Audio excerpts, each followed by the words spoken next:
सभी को नमस्कार। करियर फर्स्ट चैनल पर आप सबका स्वागत है। डिक्टेशन लिखने के लिए तैयार रहें। Ready start. अध्यक्ष महोदय, नई तालीम में मेरी रुचि उसी दिन से रही है जिस दिन प्रातः स्मरणीय पूज्य महात्मा गांधी जी ने इस विषय पर विचार करने के लिए पहल एक सम्मेलन वर्धा में किया था, जिसमें देश के कुछ शिक्षा शास्त्री और राष्ट्रीय शिक्षा से संबंध रखने वाले कार्यकर्ता आमंत्रित थे। उस दिन से इस पद्धति की जिस प्रकार से जांच और प्रगति हुई है, मेरा उससे कुछ न कुछ संबंध रहा है और इसलिए मुझे इस बात की प्रसन्नता है कि आपने आज मुझे शिक्षा संबंधी विचारों को व्यक्त करने का अवसर दिया। यद्यपि मैं जानता हूँ कि ऐसा करने में बहुत अंश में पुनरावृत्ति करूँगा और हो सकता है मेरे मत से दूसरों का, विशेषकर शिक्षा शास्त्रियों का मत न मिले।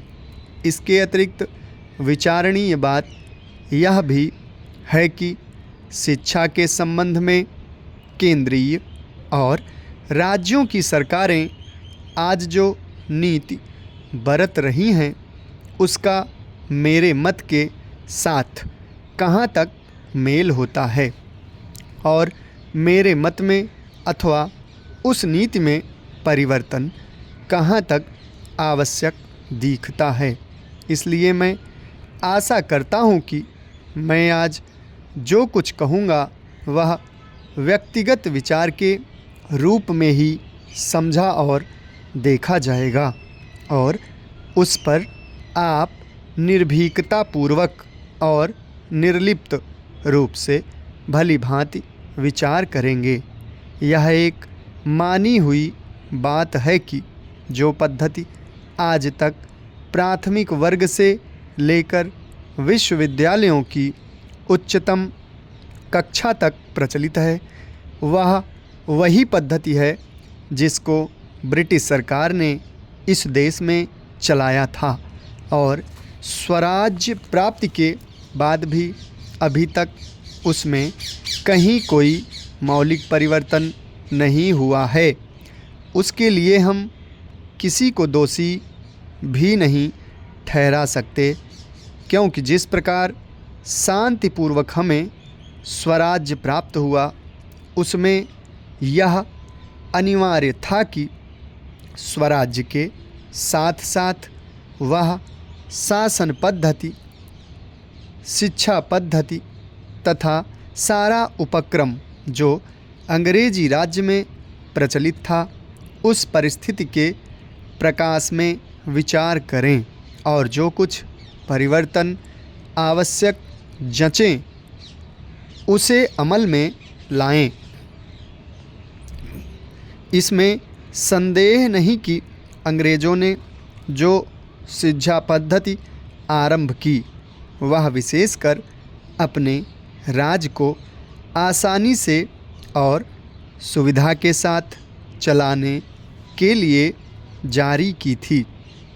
उसके साथ साथ उनके दिल और दिमाग में भी यह विचारधारा काम कर रही थी कि यहाँ की संस्कृति और साहित्य में कोई ऐसी चीज़ नहीं है जिसको वे अपनी संस्कृति, साहित्य इत्यादि की अपेक्षा अधिक अच्छा समझें अथवा जिनको वे बनाए रखना उचित समझें। धीरे धीरे उनकी विचारधारा में थोड़ा बहुत परिवर्तन भी हुआ, पर मूल रूप से नहीं। और इसी बीच यूरोप में विज्ञान की जो प्रगति हुई, वह इस देश में उनकी भाषा के द्वारा ही प्रसारित हो सकती थी।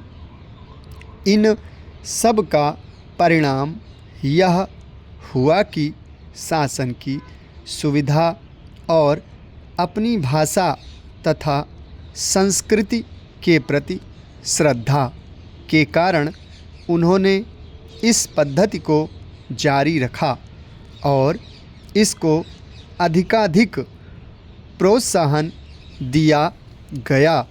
इसमें कोई संदेह नहीं कि हमारी कई पीढ़ियों ने जो शिक्षा पाई इसी पद्धति से पाई। समाप्त। धन्यवाद।